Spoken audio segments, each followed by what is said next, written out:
Okay, I'd like to call tonight's public hearing to order. So before we go into our regular meeting, we have a public hearing. Let's do a quick statement of the chair. First, I'll get an adoption for the agenda for the public hearing tonight. Moved by Councillor Niche, second by Councillor Scott Morvan. All's in favor? Motion's carried. Actually, first we'll do a report from the planner, and then I'll do a statement of the chair. Welcome back.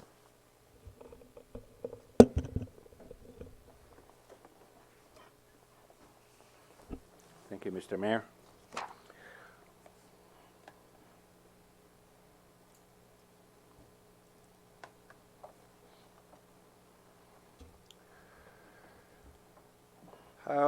Mr. Mayor, the subject of this public hearing is application to amend the City of Prince Rupert zoning bylaw from R2 two-family residential to RM2 multifamily residential. The subject property is located at 604 Pillsbury Avenue. The proposal is to convert the existing duplex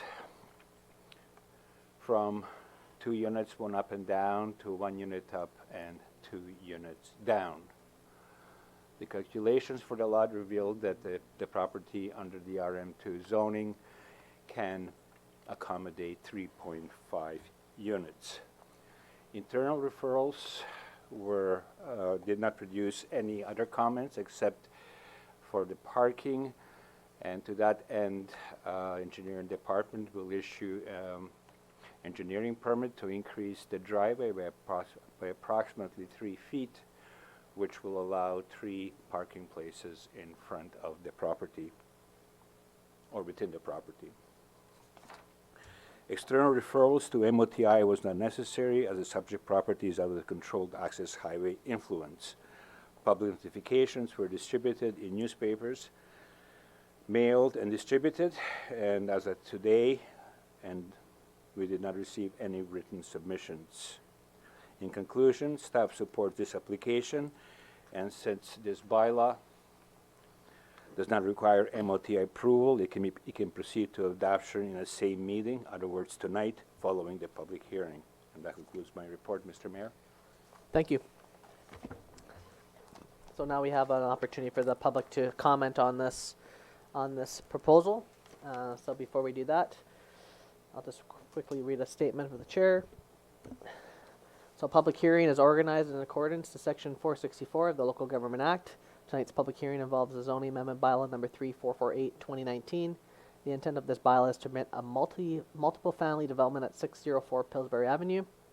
Every person present who believes that their interest is affected by the proposed bylaw shall be given a reasonable opportunity to be heard respecting matters contained in the proposed bylaw. None of you will be discouraged or prevented from making your views known. However, it is important to restrict your remarks to matters contained in the proposed bylaw. A person may make their statement in writing as outlined in the public notice, and if received by the deadline, their presentation will be read by staff at the public hearing. If a person wishes to make a presentation at the public hearing, they are welcome to do so, provided that the following criteria are followed. This is necessary in order to allow for the recording of the public hearing process.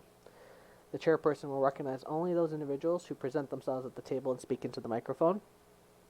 Prior to speaking, please provide your full name and be prepared to spell your surname for the corporate administrator. Please also provide your residential or business address. Should you wish to read from a prepared statement, the city would appreciate receiving a copy for reference purposes by the corporate administrator. Members of council may, if they so wish, ask questions of you following your presentation. Please note that this is not a question period at which a debate takes place. City council will not provide any comments on issues raised, but will be in attendance to listen to the comments presented. Should no additional speakers present themselves, the chair will call 3 times for anyone else to speak to the matter, and if no one else comes forward, the public hearing will be adjourned. After the public hearing has adjourned, the council may, without further notice, give whatever effect council believes proper to the representations made at this hearing. So that being said, we'll call any speakers forward who wish to speak to the rezoning of this property.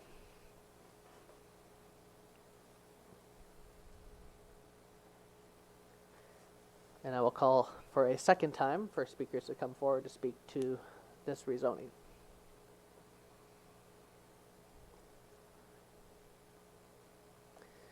And I will call a third and final time for anyone to come forward to speak about this rezoning.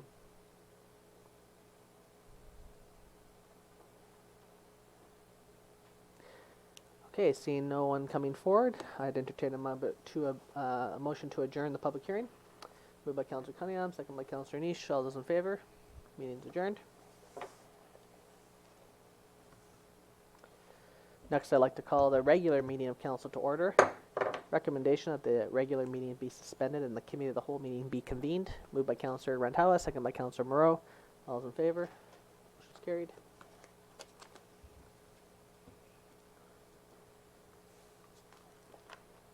I'd like to call tonight's committee of the whole meeting to order. Recommendation that the agenda for the committee of the whole meeting of November 25th, 2019 be adopted as circulated.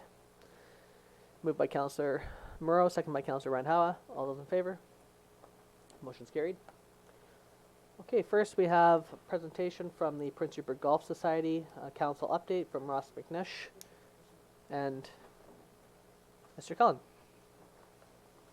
Welcome back. Thank you. Mayor and Council, thanks for the opportunity. We're going to give you a bit of a year in review and an outline overview of what we do. And lastly, I got a recommendation for you to consider. So just starting out with the year in review, early this year, March, we actually hired a golf pro, Tyler Steen's his name, and I'll give you his report in just a second. We had an early start and we had an influx of golfers from out of town due to the golf course being open compared to the other ones up the line.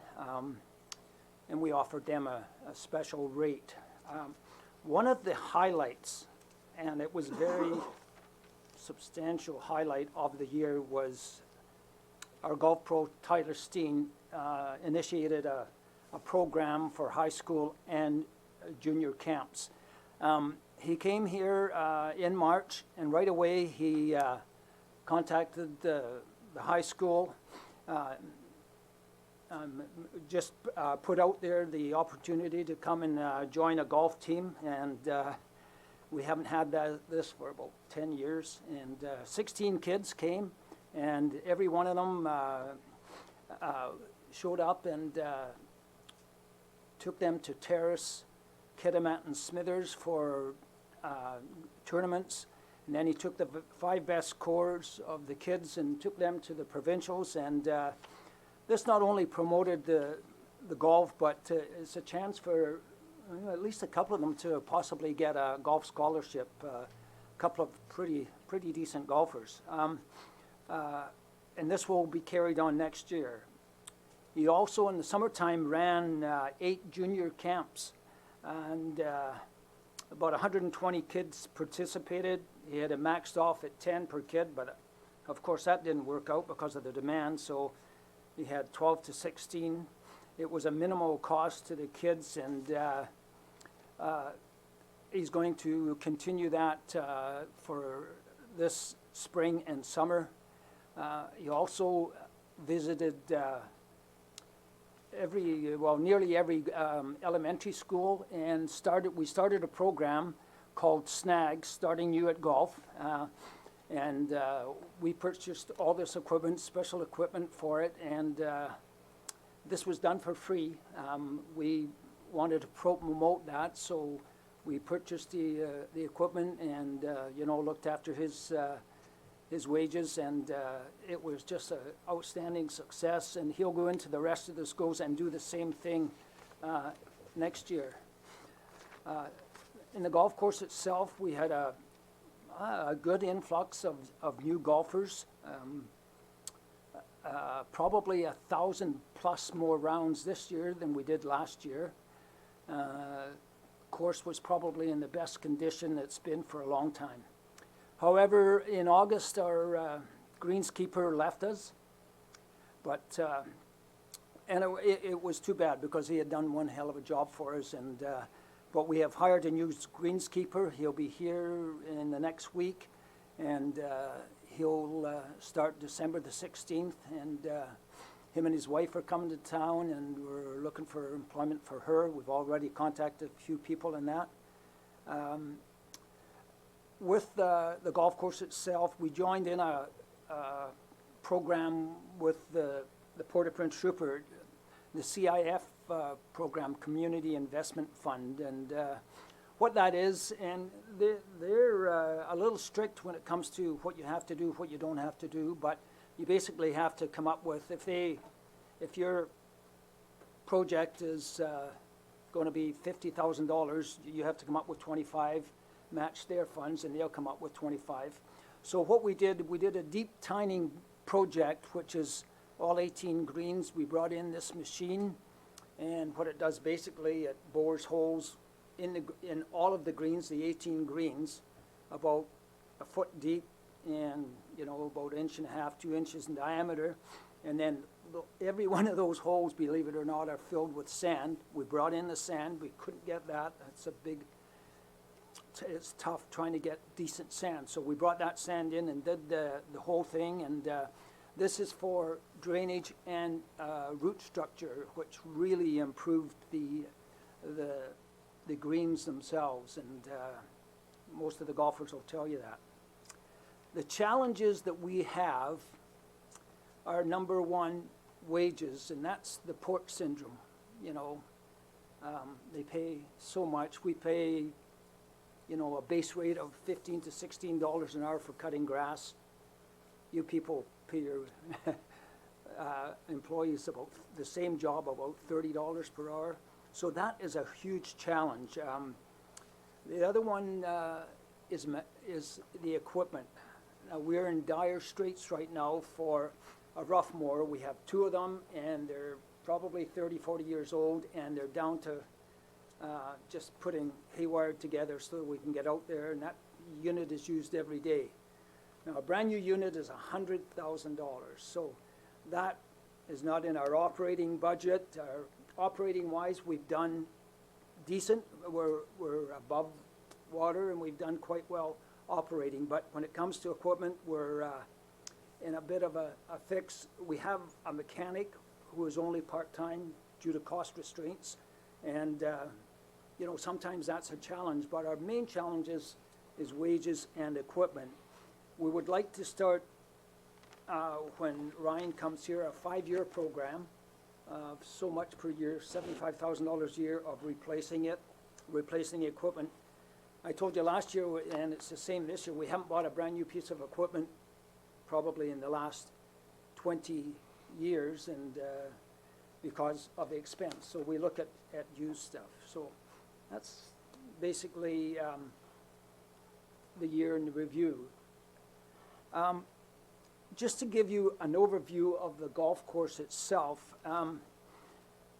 the head pro is not a manager, he's a head pro. He organizes all the events, Men's Day, Ladies' Day, the junior program, lessons, the scrambles, all the charity events, which are very important down there because we have the venue that RTI, Longshoremen, Firemen, Chamber, Port, they have scrambles, and a lot of that money goes to charity.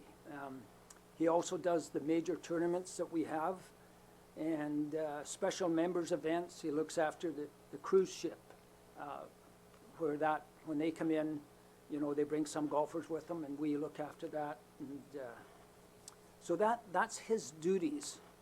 So the golf course itself is run by volunteers. There's no general manager like you have at the PAC or the library or whatever. We have no general manager, and you know, compare it to Kitimat. Kitimat has a head pro and a general manager. So we have to operate and manage that golf course ourselves through our volunteer, through our executive. We do the hiring, etc. We look after all the accounts. We're an oversight of that, and we also this past year and a half, we've acquired 40 sponsors. We have every hole now. Every hole has 3 tee boxes, and we have a sponsor for every hole. So they get 6 signs on every hole, which has been pretty good. One of your friends out in Port Ed, the district of Port Ed, they actually sponsored a hole, $2,000 for 2 years. And we also we renewed our cart fleet this year. We had 16 carts They were 5, 6 years old, and they were getting on. We leased them, and now we have 20, and all of those are we have advertised on that, and it's pretty reasonable. It's $500 for 2 years. So that's just to give you that overview of what is done down there, and emphasizing again the amount of volunteers that actually run the operation. The operation is $600,000 to $800,000 a year. It's about a medium-sized business. Lastly, I have this recommendation.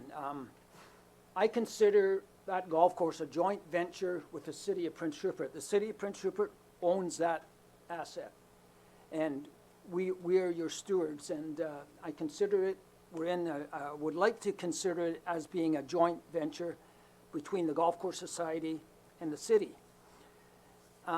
There is and I'll give you an example. There's a situation down there right now that's a safety situation and a possible liability.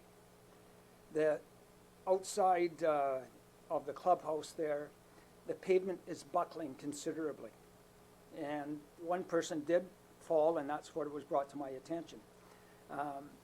I came in August downstairs to the office and explained the situation. Says, okay, we'll get back to you. So 3 weeks later, I come back after no response, said it to them again. Look, I haven't had any action on this. Somebody come and look at it and see what can be done. I haven't had any action yet. So what I'm thinking is that we ourselves, yourselves, have a liaison person. One person that maybe we need to borrow a little piece of equipment, or maybe you need to use some of our pesticides and replace it later, which we're all for that. But this particular instance that we can't cut this piece of asphalt out. We don't have the resources, we don't have the equipment. So that's why I came here, and nothing happened. So that's why my recommendation is if you could possibly appoint someone that, if we have a problem, we phone them, and then they go from there. We have that particular person, and we have a particular person, probably Ross or I, that look after it, and so that we can have this get a little bit closer together, and maybe city take a little bit more of an active role in the golf course. I'm sure you do that with your other facilities, that you know what's going on there. And I'd like you to know what's going on at our place too. Not at our place, well, all of our place, the golf course, what we're doing down there, and where we're going, what we want to do, and if you have any questions or anything like that. But like I say, our main challenges is the equipment and the wages this year, and then if we could possibly, if you could look at that for us, get a liaison, we would certainly be appreciative of it. So that's pretty well the President. I've got a whole book here, but I won't get into that. But if you have any questions, maybe Ross or I could. Sure. Like that. Questions from council? Wade. Not so much a question, but I just want to say thank you for all your guys' hard effort in keeping that place going. One of my daughters took place in the golf camp this year, and it was a great. She really enjoyed it, and I think that you guys are on the right path to kind of growing the club again, and I think that that's a good thing to see, because if it kept going the way it was going, I don't think if you don't get the young people involved and all the old people die, then there's going to be nobody left to golf. So we need to get some young people going, and I'm glad to see that you guys are doing such a great job of doing that, and I'm sure that our staff will probably figure out something to maybe help with a few little things, because it is our asset, and we do need to look after our asset, even though it's not something that we're, you guys are running it, but we need to also look after it too. So. Yeah, thanks, Wade. Councillor Cunningham? Councillor Neese touched on it briefly. I think that what this idea of a liaison officer or person between the golf course and the city yard or something like that's a good idea, just so that they can cut through the tape, bureaucratic tape, and get to the heart of a problem, because some of the situations can be handled very easily and very quickly, and they don't have to go on and on and on. So I'm hoping staff will look into that and get back to us. Councillor Morrow, then Rondowit. Thanks very much for your presentation, and I just want to echo Councillor Nisha's comments, just thanking you guys and being very appreciative for the countless volunteer hours it takes to operate that asset. We're very appreciative. You had mentioned that there was about 1,000 more rounds of golf played this year compared to last. I'm wondering if you have seen a corresponding increase in the number of memberships as well.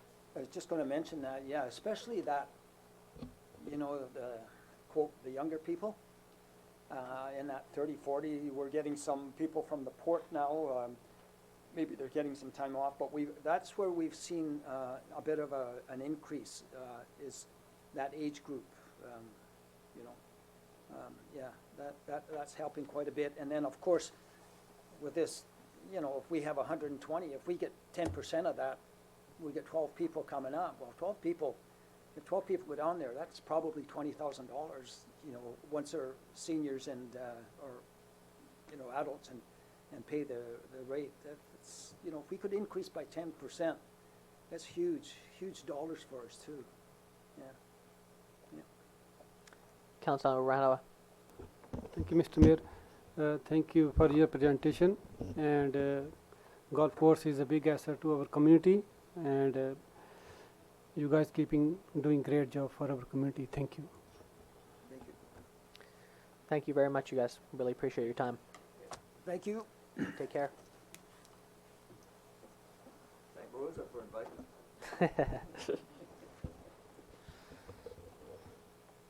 Okay, next we'd like to call any members of the community who'd like to come forward and speak to council.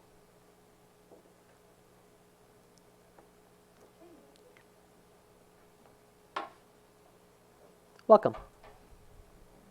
I just blew in from Terrace. Don't anybody go tonight. It's a tough road. Oh, Yeah. I slid in from Terrace. well, I'm glad you made it. Okay, is this on? Yeah. Do I have to do anything? Okay. Nope. Thank you for asking us to come forward. We really just came by to see how the council, I thought that maybe today you'd be working on the community enhancement grants, and if anybody had any questions, the special events. And we have another issue, and I didn't have it in time for the agenda, so I don't know if it is on your plate. The fact that we are vacating the premises below, and we're in the position of looking for new accommodation for the special events office. And we have been looking and are finding the spaces that are available that meet the needs of the special events are a little bit higher.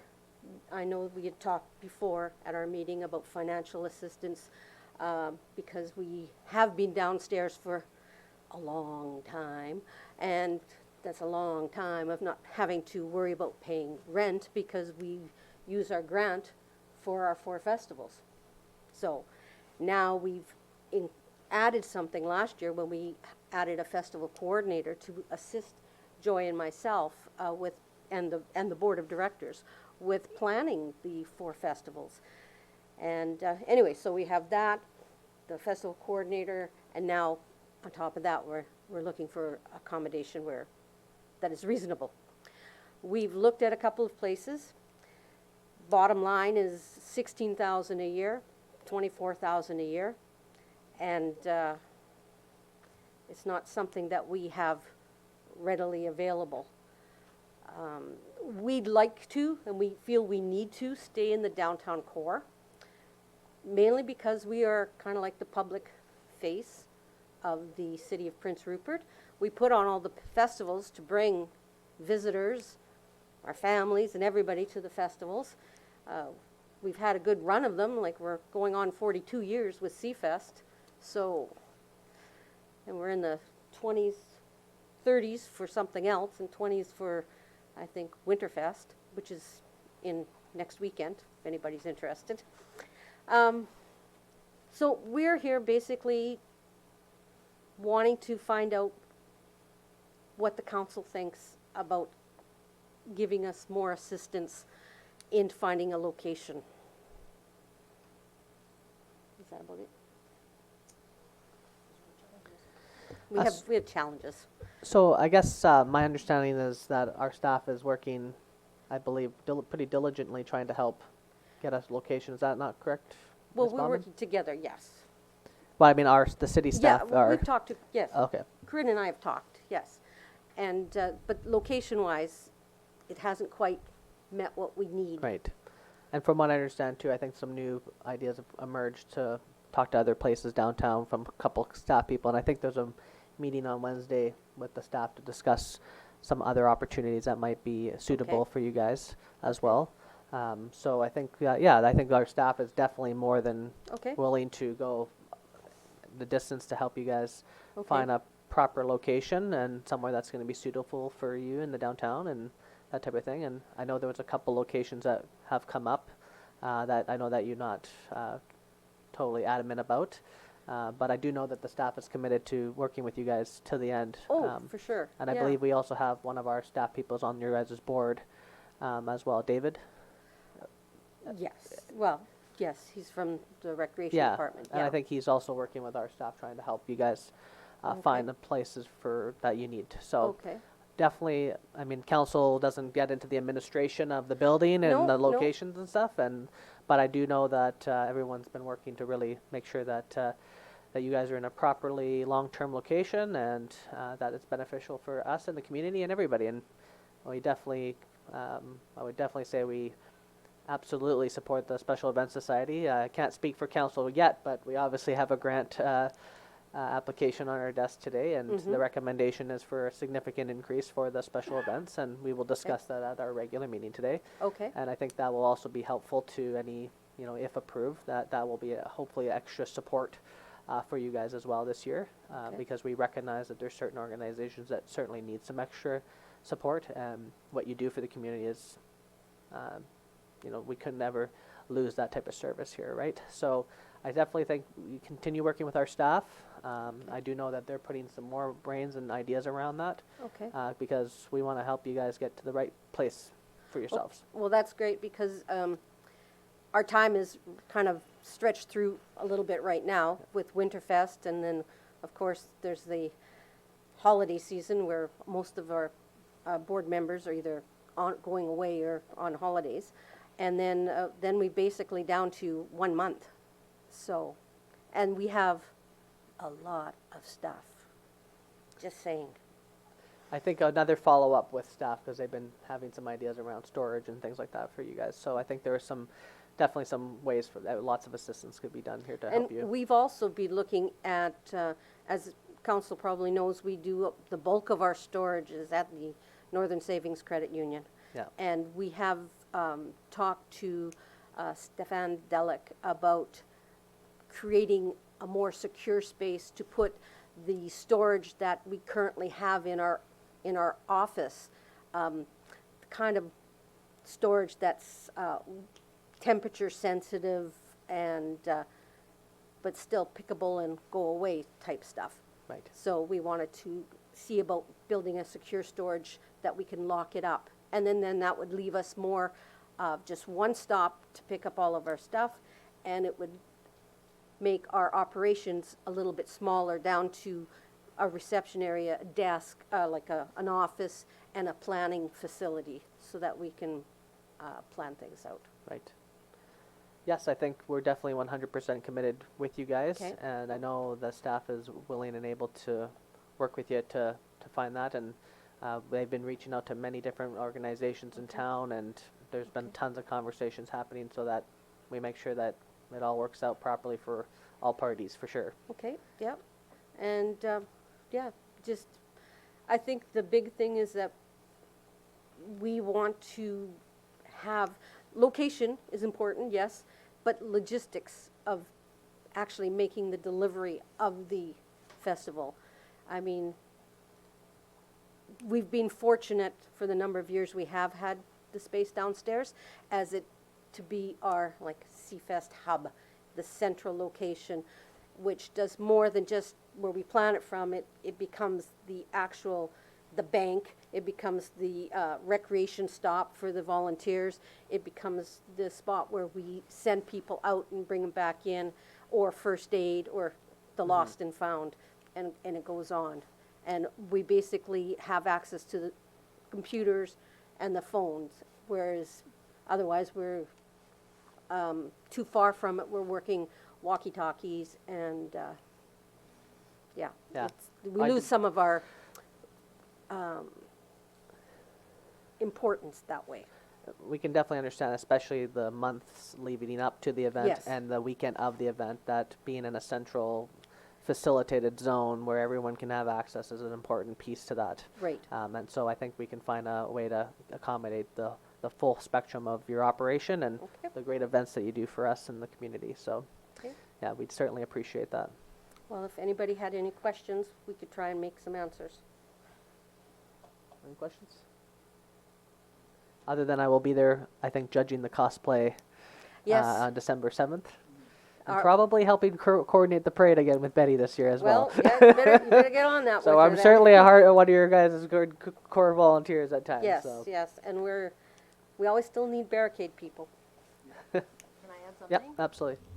I don't think that we've presented it all to this new council, but just to say that we've been here for decades with leadership and the skills that we hope to pass on to younger people. We're gathering in younger people. We're getting younger, yes, we're getting younger.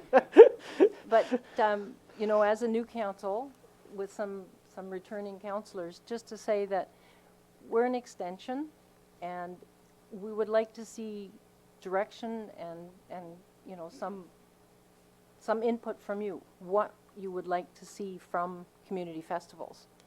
Because right now, we're still just doing the 4 community festivals, the way that we've been doing them for a number of years with a few added in things. But if you have some other ideas of what you would like to see done for community festivals in Prince Rupert, please, you know, start early, because it takes a very long time, because we're already working on 2021, you know, that's how far ahead we have to work.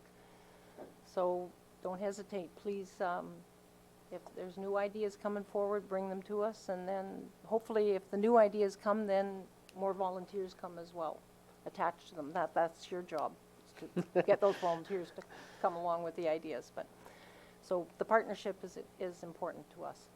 That sounds good. And if the liaison with the golf people likes festivals, we could share them. Share the liaison? Yeah. Gotcha. Okay, Okay, well, thank you very much. Thank you. I know they'll be back in touch with you guys shortly, for sure. okay, Okay. thank you very much. Yeah, you guys take care.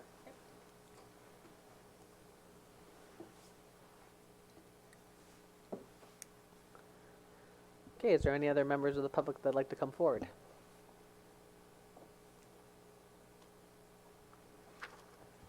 Welcome back.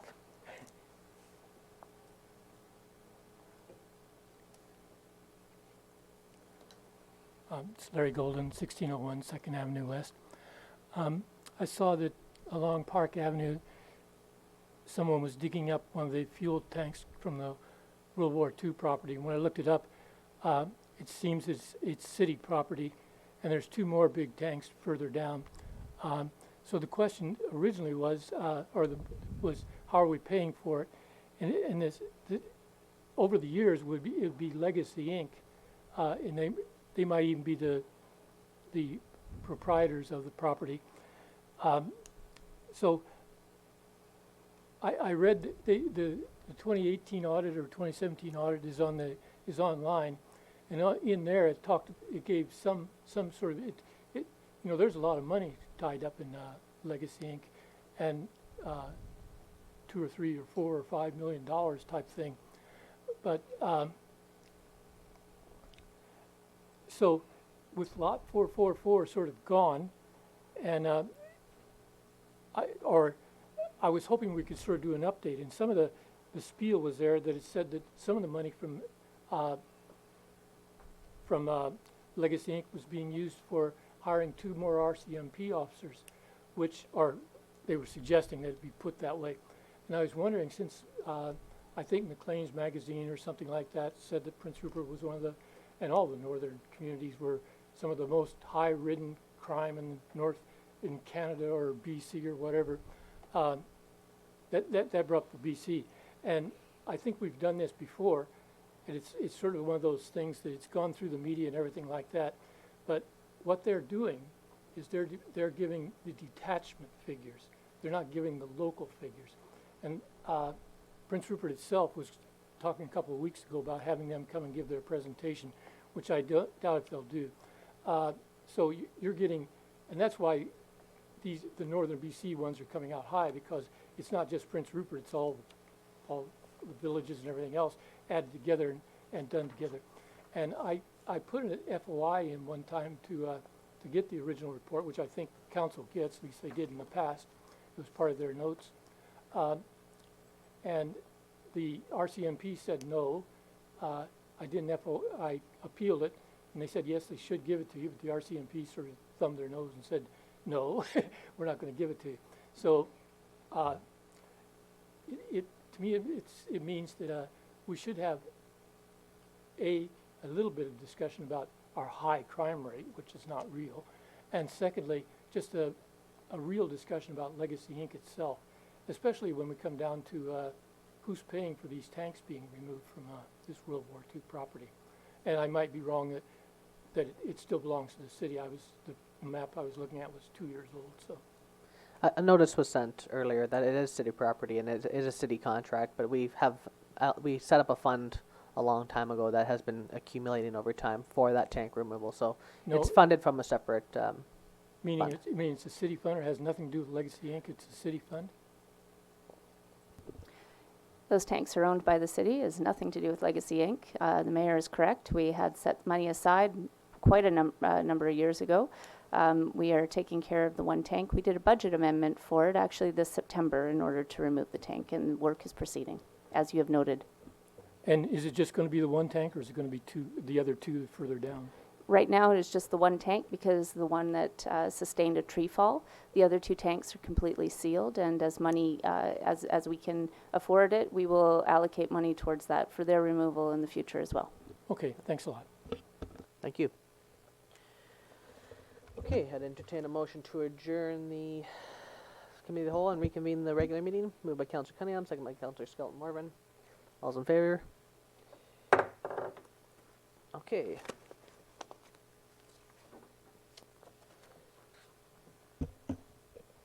So recommendation that the agenda for the regular council meeting of November 25th, 2019 be adopted as presented. Moved by Councillor Renhowa, seconded by Councillor Moreau. All those in favor? Any opposed? Motion's carried. Item 3A, recommendation the minutes of the special council meeting of November 4th, 2019 be adopted. Moved by Councillor Cunningham, second by Councillor Niche. All those in favor? Motion's carried. Item 3B, recommendation that the minutes of the regular council meeting of November 4th, 2019 be adopted. Moved by Councillor Renhowa, seconded by Councillor Moreau. All those in favor? Any opposed? Motion's carried. Okay, first up, we have a report from our city planner regarding an application for development variance permit at 448 8th Avenue East.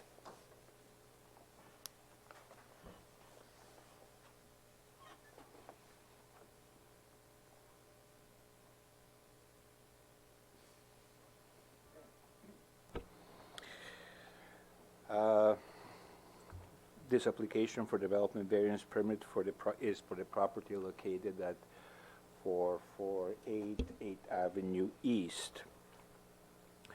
The application is to vary side yards, both easterly and westerly side yards. All of these numbers are from the minimum of 1.2 meters.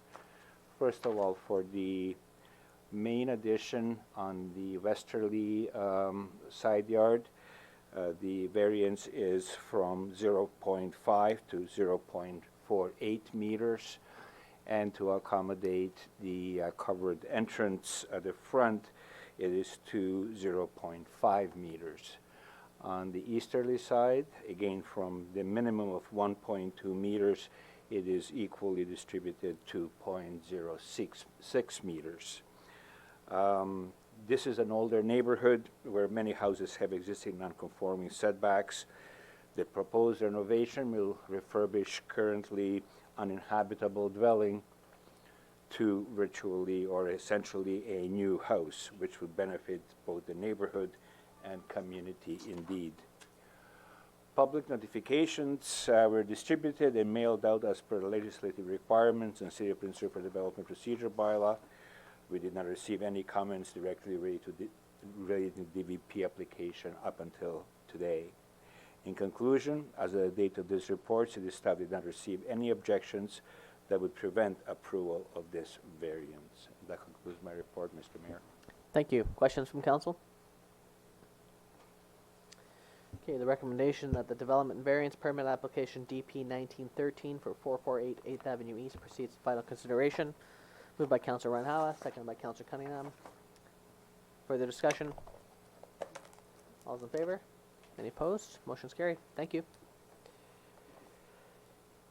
Next, we have a report from our Chief Financial Officer regarding the 2020 Community Enhancement Grants. Thank you, Mr. Mayor. Every year, Council opens up the opportunity for a community enhancement grant. For years, many of the groups funded have had their grant held at a capped level given the city's budget constraints. Our community is just emerging from a significant local recession, which has put us in a position to fix much of the critical pieces of our house all at once. We are also in a time period where new industries are beginning to open. This is enabling us to address many of the capital needs, but has also provided finance the opportunity to recommend to Council an overall increase in total grant funding of 5% compared to prior year funding. Specific recommendations have been provided to Council as an aid and are attached to your report. It is expected currently that there won't be an increase in tax needed to provide this increase in the grant budget. During our public engagement about community enhancement grants this summer, feedback received corroborated the sentiment to increase funding should it become available. Council is asked to either accept staff's recommendation or direct staff as to which applicants will receive a community enhancement grant and the value of each grant awarded. Thank you. Questions from council?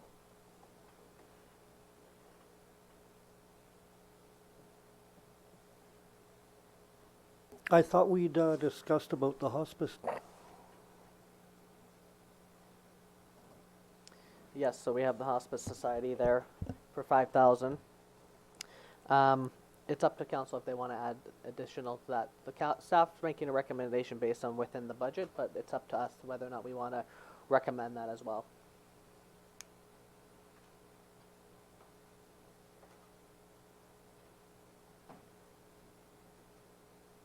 Do you have some thoughts there? Oh, yeah. But, I'm obviously very happy to receive a recommendation for a 5% increase to the community enhancement grants, so I'd like to make the motion to staff's recommendation. Okay. Seconded by Councillor Niche. Discussion? Does that include the extra 5,000 for the hospice? It doesn't. Oh, it does? Uh, Am The I reading this hospice, wrong? there's no applicants that we have recommended. That is up to council whether or not any applicants are going to be added. I know when we had a workshop and, you know, we obviously talk about the different groups and, you know, the one thing that we had talked, you know, is that nobody new applications were really something that we just were not able to kind of afford. But I think we were all kind of in the same believing that hospice is a group that, even though a new group, is a group that, you know, is supportive of the whole community and not just one part of the community. And I think that although they are a new group, one of the only new group, that it is a good recommendation to support that group because it is something that is for the whole community. So, Yeah, and I believe it's just a one-time thing they're asking for too. I'd like to make a friendly amendment to Councillor Moreau's resolution that we include that. To the hospice, if it's okay with the mover and seconder.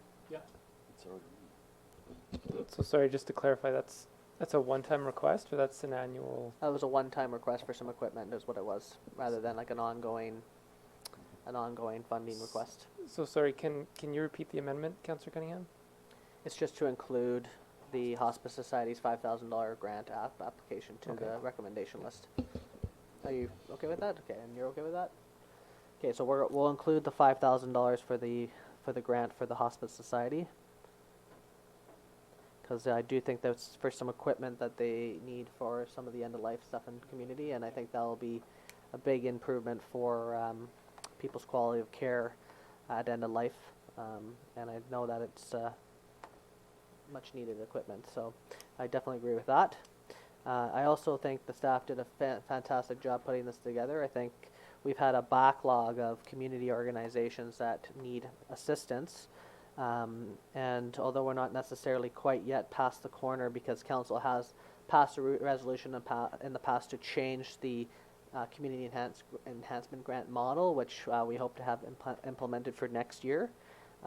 In the meantime, I think some of these organizations, for example, the Arts Society, who came last year and did a presentation to us for increased funding, and that's part of the recommendation, as well as we've heard tonight from the special events. You know, we're finally in a position to give some more resources to them. So I think there's a good balance here, including the library, as well as you can see, to the Museum of Northern BC and the Performing Arts Centre are also getting much needed support as well. So I think in terms of balance and in terms of community needs, I think this is definitely one of the more supportive enhancement grants that have come forward. And with the change to the adding the Hospice Society as a one-time kind of grant, I think that makes a lot of sense, and I'm prepared to pass that resolution. Any further discussions? Thank you, Mr. Mayor. Yeah, I see like all organizations doing great job for our community, and they're looking for more support.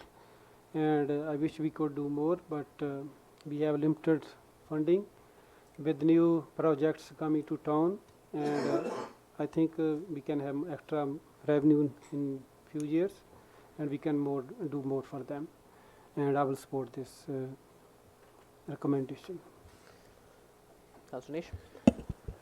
Basically along the same lines, I think it should be really noted that we have, you know, it's been a big change from 20 years ago. A lot of these numbers never changed for 20 years, and now we are finally able to maybe give a little bit more support. I know obviously some groups would love to see more support, but I think that's kind of par for the course. Everybody wants more money all the time, and we just have to try and make that balance. And I think staff did a great job of putting together a recommendation that is going to work for most parties, and I definitely support this recommendation. Yeah, there's another organization. I forward that email to you and Bob. They have about $21,000 grants to give to people. So if you can want to talk Oh, the about macro property grants, yeah. No, there's $15,000, I believe, available in grants from macro properties, which the deadline's at the end of the month. Yeah, so we definitely got to encourage other community members to apply for those grants as well. Good, thanks. Any further discussion? Okay, resolution's on the floor. All those in favor? Any opposed?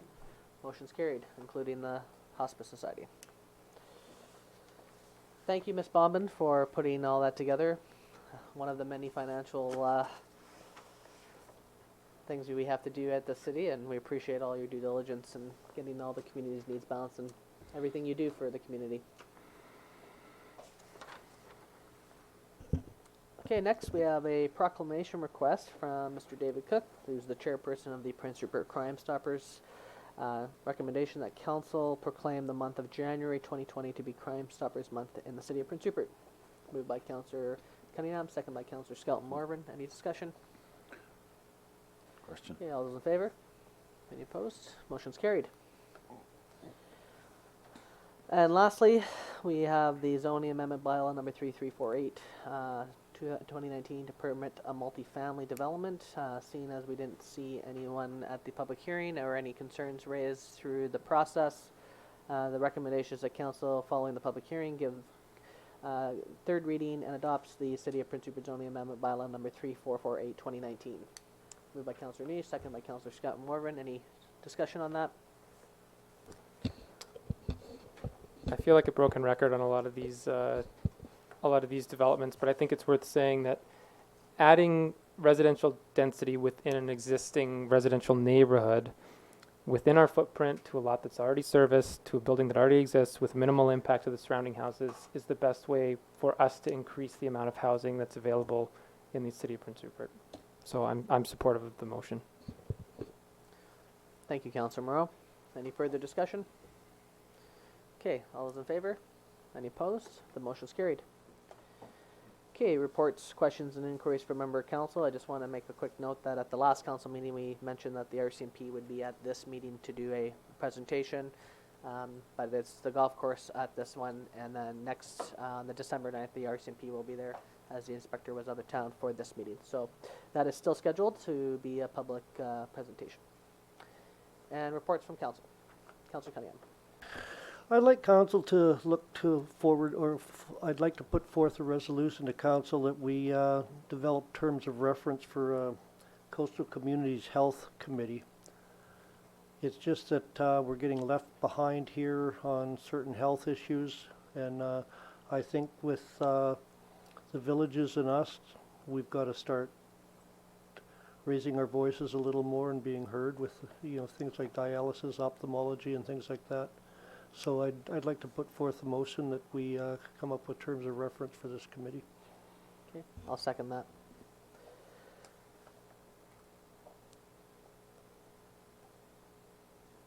Discussion? Maybe I can add some context too. So with what we've been doing with the Redesign Rupert process, and that will be presented on December 12th, new plan for the community that there's multiple stakeholders, in fact 65 organizations have been in part of planning that. I think we know for sure based on current economics that the population of Prince Rupert is going to increase pretty significantly over the next 10 years. That would include that issues we're going to face around housing as well as around healthcare. And I think with what's currently on the docket with the port growth, that it's important that the community is, including Prince Rupert, you know, Lac Melange, Metlakatla, Kitkatla, Port Ed, potentially even the Haida Gwaii communities, that we work together to ensure that the region is getting its health services its needs. And I think just a caveat that we have a great working relationship with Northern Health and that we work collaboratively with them, and in fact they are in part of the Redesign Rupert process.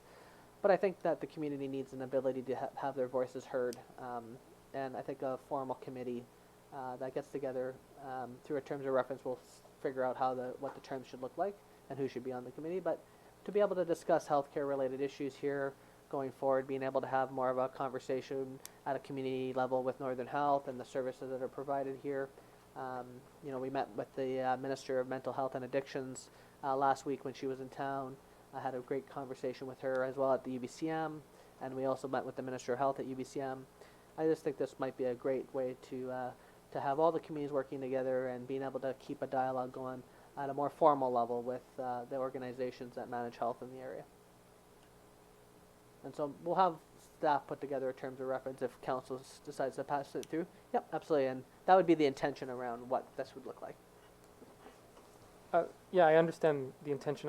I'm sorry, I might just be misremembering. I thought we had an existing, or a draft at least, terms of reference for a health advocacy committee. So if I'm understanding this correctly, you're basically asking us to take that draft terms of reference and expand the, expand the eligibility from just Prince Rupert to some surrounding communities. Is that correct? Yes, the last time we brought this forth, I brought it forth, well, God, 5-6 months ago, and I believe it was you that tabled it. And we had terms of reference at that time, and we can resurrect them and take a look at them and just expand them into including the villages around here and that. Because I think it's very important that we include the whole region, because We're the North Coast Regional Hospital, so the North Coast regional communities, the coastal communities, and this includes Haida Gwaii as well. You know, like, obviously they won't be able to come to meetings, but they can phone in or that, but it's very important that we include the North Coast in this, because now with this Trauma 3 hospital coming to Terrace, a lot of attention and medical attention is going to go to Terrace, and I don't want to see any of our services downgraded, that's all. You know, I believe there's a definite need. I believe Prince Rupert's going to be the center for growth with redesign Prince Rupert. The port's saying they're going to add 5,000 jobs in the next 10 years. And that, I believe that health services in Prince Rupert are going to be very important to that development in the future. So my only suggestion then, I'm not. I don't think you could do it as a friendly amendment. So I'll move an amendment if you guys are open to that. But I think it would be more effective for us to not try to reinvent the wheel by bringing back the draft terms of reference for another discussion rather than drafting a whole new terms of reference, but then have that debate around expanding the mandate. I think that would save us some time. Yeah, I think I could use friendly amendment easily, yeah. Yeah, no, I have no problem with that. Lee and I spent a bit of time on those terms of reference And before. to be so- honest, I actually forgot that we had those terms of references already made. So thanks for reminding me on that. Yeah, we'll put that together and bring it forward to council for sure. Okay, other reports from councils. Oh, sorry, right. All those in favor? Any opposed? Motion's carried. Okay, so we'll have that working on that. Are there other reports from members of council? Just wondering if you have any update on Alaska Ferry for our community yet, or I have to wait until the Alaska government is ready to say whatever they're going to say. So I'm not at liberty to discuss yet, but when that time arises, the community will be notified at that time. Yeah. Other reports? Okay, motion to adjourn. Moved by Councilor Ron Howard, second by Councilor Moreau. All those in favor? Means adjourned. Thank you very much.